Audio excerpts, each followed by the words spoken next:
full disclosure, Tina, we are already recording. Oh, good. Okay. This is my basket case. Oh, wow. Yeah. Yeah. That's neat. My Frank Henenlotter homage. Mhm. I They just got some love good ones this I year. loved having him right next to my Tinkerbell. Just a little dark and light together, you know. We got a Mickey here, and then we've got our deathly vampira Santa Claus.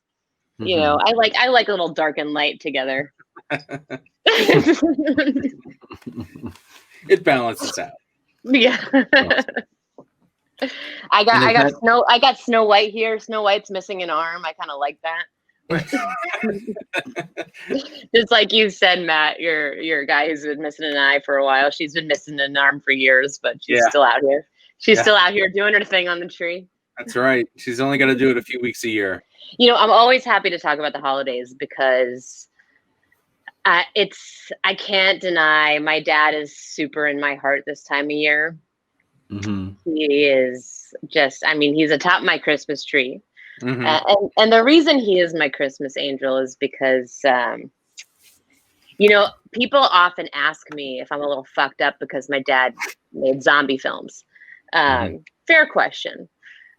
However, I would argue that it's not so much the zombie films that did a number on me. It's more Christmas time, perhaps, because my dad was the best Santa Claus you could ever imagine. He was the best Santa Claus in the world. He really brought the whole fantasy to life. And I think he really loved doing it. And there was always a story that came along with Santa Claus. There was always Santa always ran into some kind of obstacle. One year he couldn't get inside. Everything was outside in the backyard. When we were in Florida one year, there was no chimney. So what you're going to do? We came downstairs, nothing under the tree. Shit. Sure enough, there's like a tiny piece of red fabric sticking out from the attic door. We pull down the door and a giant stocking comes down with a note explaining his trials and tribulations. Just having a hard time getting in the chimney. You know, you got to do what you got to do. You got to get through. And, you know, one year Santa left his wallet, which probably sucked for him, but was very fun for us because we got to peruse the contents of Santa's wallet. And I actually sent you guys a picture. I still have this wallet. It's a cherished item in my life. It's something I have in my fireproof box. It's like it's like with my birth certificate and like, I don't know. It's like those are the two things in my fireproof box: is Santa's wallet and my birth certificate. But Santa left his wallet, and in the wallet there was currency from all over the world. There was, you know, a business card from Rothschild's Big and Tall. There was a Hallmark frequent shopper stamp card, a life insurance policy, an international driver's permit. There was a stamp collection, pictures of me and Martha in Leningrad, 94, Santa Jr., Dasher on his 11th birthday, just details on details on details. And, you know, this really taught me something about magic, I have to say. And I can't deny, I believed in Santa for an embarrassingly long time. An embarrassing long time. I really believed in Santa and I'll never forget the day when somebody pulled me aside at lunch. My friend Christine was like, "Girl, this shit ain't real." And I was devastated. But you know, my little brother was a different kid. He's a different kid. He's very different from me. And I well, you know, probably like around the age of 5, started questioning. He was like, "I don't know about this. I don't know about this." And you know, my dad said, "Well, what do you want to do about it? What do you want to do?" And so they decided to set up a camera on the top of the staircase. And they set up a surveillance cam, and sure enough, like in real time, which meant that we were the next morning watching a video of nothing for like 3 hours, because like around 4 a.m. Santa arrives. My dad had his friend Jason come in, like pillow under the stomach, the whole thing, drops the presents off, leaves. They rigged lighting outside the window to make the illusion of a sleigh taking off.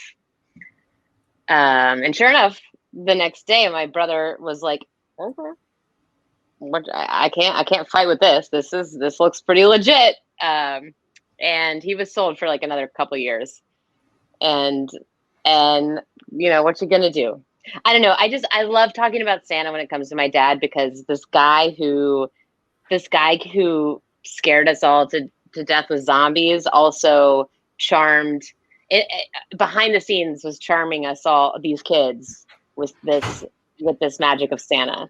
And you know, on the GARF website, we have a quote by my dad, which says, you know, the very fact that you thought of it means that somewhere in your mind it's believable to you, and all you have to do is convince your audience that it's possible. And I think this is exactly what he did with Santa Claus. Is he convinced the audience that it's possible. And it just, I don't know, it's just the most charming thing to me. I love my memories of George Romero Santa Claus shit. And I actually have, if you guys want to see, I did some scans of the Santa wallet if you want to see. Yeah, hell yeah. It's pretty epic. I actually, going down this little memory lane the other night, I was like, God, this guy really took some time. And I realized something a couple years ago. I think what he did, I think this year was shortly after his mom died. And I think what he did is he actually took her wallet and her stuff and repurposed it into this Santa Claus fantasy. And now that I'm older, I can look back at this and say, like, wow, what an interesting way to deal with the death of your mother. You know, like, what a creative and interesting way to handle this. Like, I don't know, getting handed your mom's wallet after she's gone. Yeah. I realized this when I saw that on the health insurance policy, I could see the whiteout. When I was little, I didn't catch it. I didn't like notice any of that. But oh no, he used her actual card and doctored it up. That's amazing. Yeah. You don't even know. I can't wait to show you the international driver's permit that exists. We were talking a little bit, and we had mentioned, you know, stuff from our childhood we carry over into adulthood. So, I mean, with your dad going to that type of level of commitment for Santa, did he ever talk about Christmas with him as a kid? Did it carry over? Or was he trying to make up for maybe not being or not having that as a kid? I would say it's the latter. I would for sure say the latter. I don't think there was a lot of fantasy like that in his life. In his life as a kid, his fantasy existed with him in the TV and the cinema. They struggled. His dad worked 2 jobs. They weren't. He was the only child. He definitely didn't get to have this kind of fantasy as a kid. For sure. This was something that he brought into our culture. And what's cool is that, you know, my cousins, so our Christmas was often, we did it in Pittsburgh, and my dad was an only child. So it's a very small family on his side, but my mom has 2 siblings. And so our cousins on my mom's side would usually come to our house, and my cousins are around my age. So, you know, there were enough of us kiddos that it felt like a party. And I'll let me tell you, like, we just could never sleep on Christmas Eve. We were just like, I couldn't wait to see what was going to go down. I remember just like trying desperately to sleep. We were not allowed to get up until, I think, so funny now. I mean, help me if I can get up before 9 a.m. But we were like not allowed to wake up before 7 a.m. That was like the earliest we were allowed to get up. And we just could not. We would stay up in the room just like playing Sorry, the board game, and trying to like count down the hours until we could go downstairs and see what happened. Because again, like I said, it was always sort of an adventure. We didn't know we had no idea what to expect. Every year it was a little bit different what the surprise was going to be. Sometimes he always had this way of like transforming the space, or if it wasn't obvious, we'd have to kind of hunt for like what Santa left behind. So either he was transforming the living room downstairs, putting candy and little like red and green decorations everywhere, and it would just be like a new space, or there'd be nothing new, but there would be like outside in the backyard a whole Santa zone, or up in the attic, or out in the driveway. You just never knew. It was like this the anticipation was insanely amazing. Just where he had kind of made his drop. Where Santa made his drop. We just didn't know where Santa was going to make his drop, and we didn't know what what kind of struggles he was going to have, but he was going to tell us about it in a handwritten letter, probably with like a nice frayed, charred edge around the outside, like a burned paper, like a wax stamp, like something very North Pole official. Nothing of this world. Now, would your folks, would they stay up all night, or would they go to sleep? How'd that work for them? I'm pretty sure my dad did not sleep much, because let me tell you, I'm pretty sure, again, as an adult, I can look back on this and be like, oh, I get it now, what was going on. My dad would like disappear on Christmas Eve. Like, I don't know where he was just gone, busy. I don't know. And now I know what he was up to. He was up to some stuff. And I think like now as an adult, I'm like, no one's busy on Christmas Eve. Like nothing's, that's when you do your last minute shopping. It's Christmas Eve. And that's what he was up to. I think he was like probably scheming, much like you do a script. You're like thinking about it. And then the deadline comes and you got to bust it out. I think that was like, he was like a Christmas Eve guy. That's when I'm getting it done. I don't know where he went, but he was not around. And he was a little tired on Christmas. So I think he was probably up most of the night. My mom for sure did her own thing, but like I would say my mom was like the more, she was more the practical, like, what are we having for Christmas dinner? What are we eating for Christmas Eve dinner? She was like getting the event together on that level. My dad was the like, I'm going to do the magical gifting and do the surprising. I don't think my mom ever knew. I think my mom was kind of like, oh boy, what are we in for this year? What's going on this year? Okay, George. Wonderful. I think she was equally as surprised as we were, to be honest. I don't think she had any idea what was coming. My mom actually has like the most amazing sense of design, and she is truly just one of the most, she knows how to make any space look amazing. And she was on those decorations probably like after Thanksgiving, like pretty traditional time. And Santa would always bring a couple of new decorations, and so those accumulated over the years. So that's one of the things I loved about Santa is like he would maybe replace. Okay, I'll never forget this one year when he it's a little extra, but one year he replaced a carpet. He actually like took out a throw rug that was in our like by our front door, and he replaced it with like a giant Christmas carpet. And it's like it's such a transformative moment to come downstairs and be like, whoa, like that used to be different. Now it's like this Christmas episode. But yeah, so over the years, these little like things that Santa would throw in would stay in the mix. Extra. Did you ever catch your mom or dad setting up Christmas gags or? No, because I didn't want to. I was like, I'm going to bed. I'm not. I was so available for the fantasy. I was hanging on to the fantasy for far too long. I think my mother probably thought something was wrong with me. I was like, what do you mean? We got to leave a note for Santa. We got to leave the cookies. Yeah, I just didn't want to let go. I still am like, Santa, I'm gonna write you a letter. I was so ready to give in to the Santa fantasy that I wasn't trying to catch anything go down. Mm-hmm. I never caught a thing. I was a very, very willing participant. I'm just sitting here and I'm thinking, okay, so Santa does a great Christmas, and then the next year you go and sit on the mall Santa's lap and tell him this whole story about your house, and that poor Santa just has to play along with it, and your dad's in the background like, keep going, just go with it. I bring Santa. I'm sorry you lost your wallet. Yeah. Your dad has to go back and be like, I need that back. Oh my God. Yeah, I need that back, please.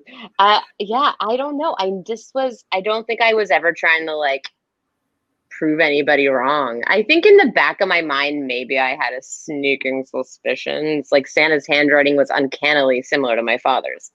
But so was the Tooth Fairy's. Maybe I just felt like all adults wrote like this. But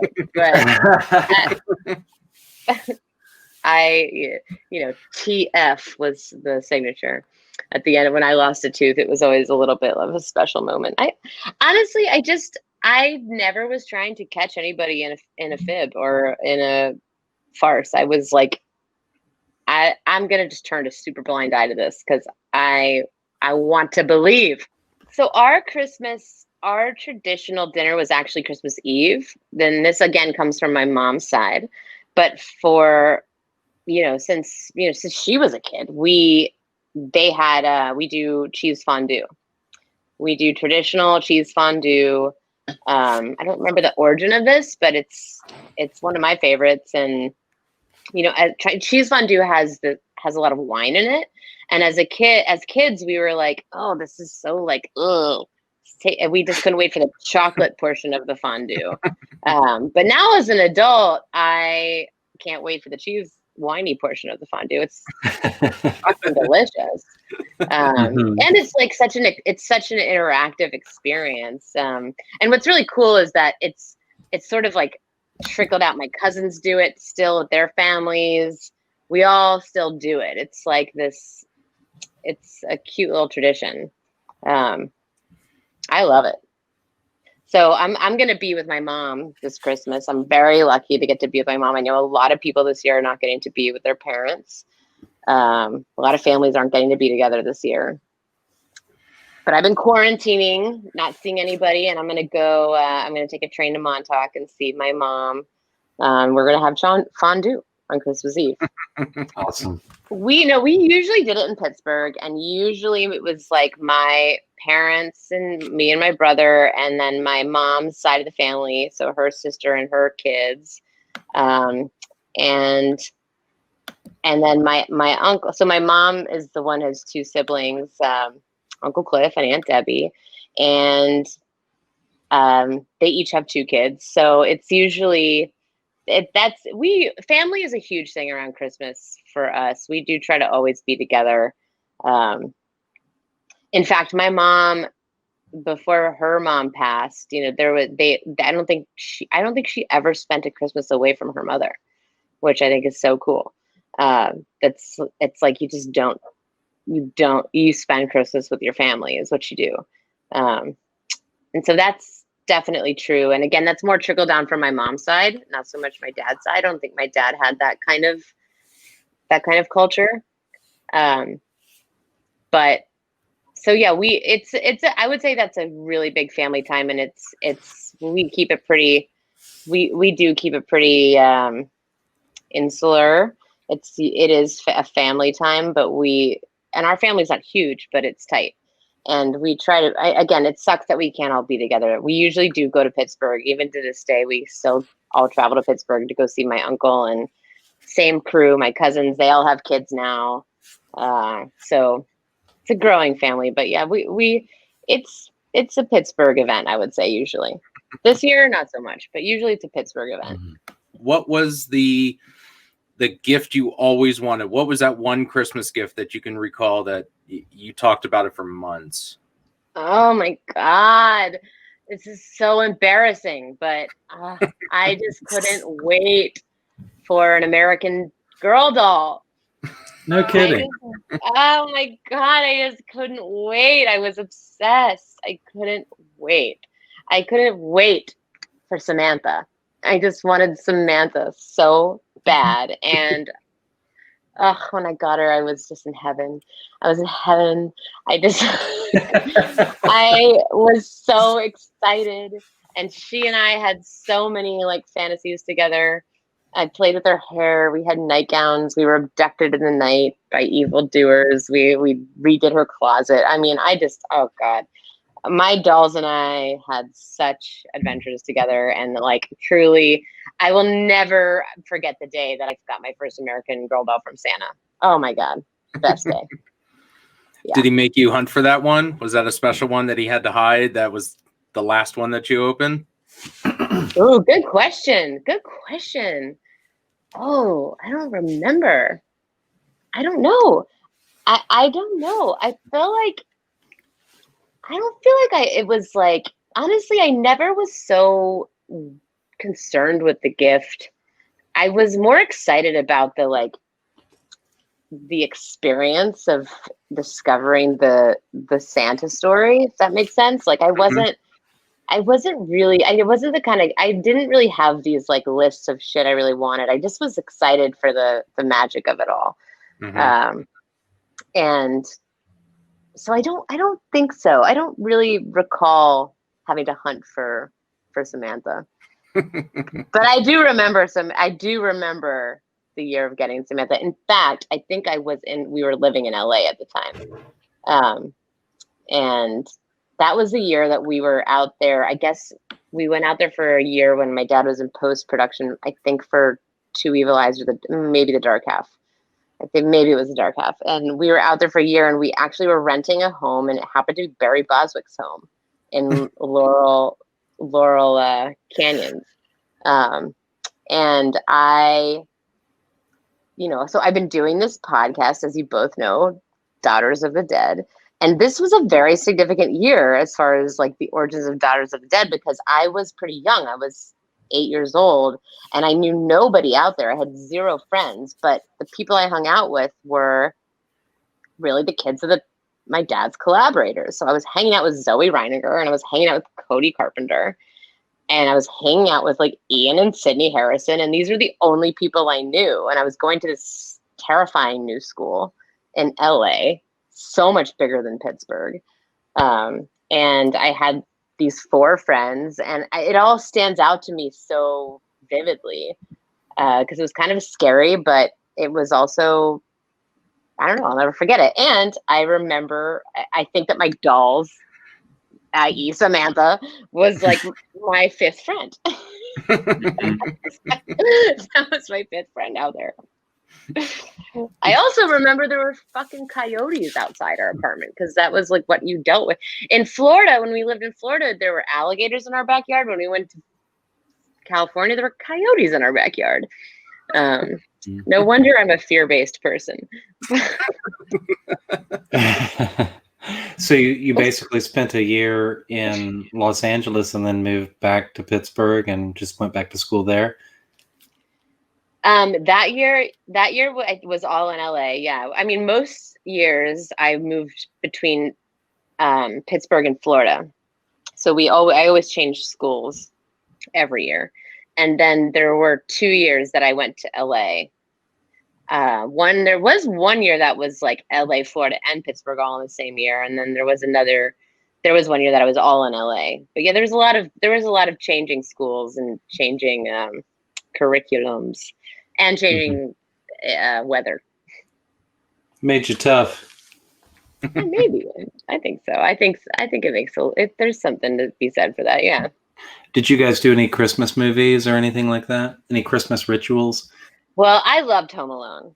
I loved Home Alone. Home Alone was probably my top. I could just not get enough of it. I loved it. I loved the setting of the traps. Like, it just got me every time.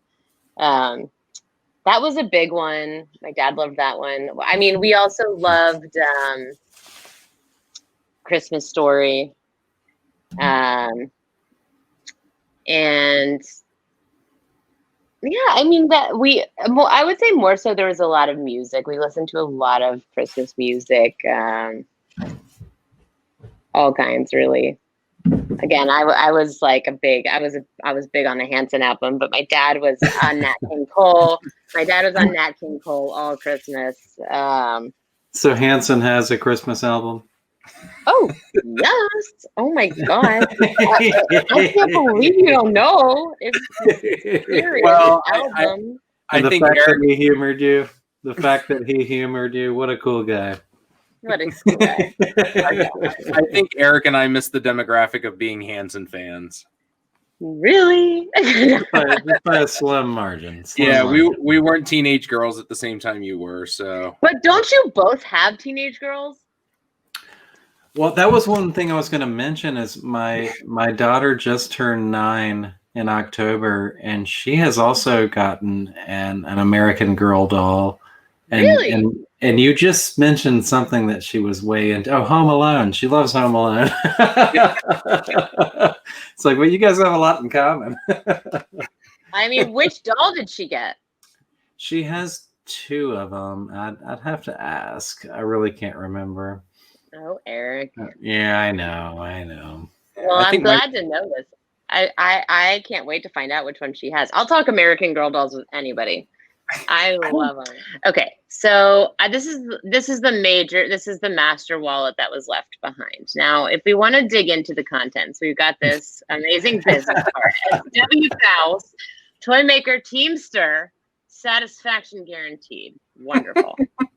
Okay. Road number 1. yeah, right. Road number 1, North Pole. RD. Rothschild Big and Tall. He took a note to the guy he wanted to talk to there, really help him with the suits. Here's his punched Hallmark shop card, and now filled out on the back, SW Claus, Road number 1. Again, as Arctic Circle. Loves Long John Silver's. He's got a senior savings membership. Sign on the back, S. Klaus. Now he's got a second card in here, a senior citizen. Loves Long Johns. Also loves Ponderosa. VIP for seniors here. Ruskin. Yeah. I've been to Ruskin. So, well, actually, this is his Publix. Hey, Florida. Man. Hey, Tallahassee. You know about Publix? You know that's my jam. That's right. And he's, again, signed on the back here, 1990. Value Member Club. His Mont Blanc pen warranty, okay? Because, you know, Santa needs a good pen to sign his shit with. Signed on the back, SW Klaus, okay? San Francisco Music Box Company, why not? He's probably getting music boxes all the time. SW Klaus, signed on the back. Talent Performer Club, again, signed on the back. It's TJ's cleaning service is very dependable, reasonable rates, best in town. I don't know what area code 813 is, but cute. His keyless entry system for his Ford. So that's like a Ford. Yeah. Stamps on stamps on stamps. Here's Dasher. And why do we know it's Dasher? Because on the back it says Dasher on his 100th birthday. 100 years these reindeers live. Here's Hungary in 1952. Here's Leningrad, 1964. There's Martha and me, 93. We got NP, Winter 85, North Pole, Winter 85. Here's S Junior, December of 90. We don't know about him yet. He's coming up, though. Here's Skeeter. Who knew about Skeeter? But he's here. And now we got a Social Security fucking card. A Santario W. Claus. Santario Claus. Okay? Again, here's our health insurance policy. And this is where I figured it all out. You see the whiteout up there? You could kind of see Anne Romero. And then typed over Santario Claus. Who knew his name was Santario? I didn't know his name was Santario. And like cute that he just took out the fee on the mail Here's where it gets really real: is the international driving permit. Okay, Whoa. we have a full-on photo here. Ontario W again. Who is that guy? We don't know who this is, but we believe now. We believe. I love it in the exclusions. None. Yeah. So this is what we're dealing with. Okay? This is why we're all fucked up in this family, because he made magic in a beautiful, innocent Santa Claus fantasy, as well as he did in a horrifying, terrifying, bloody, gory, zomboid world. And I just love that there were those two sides to him.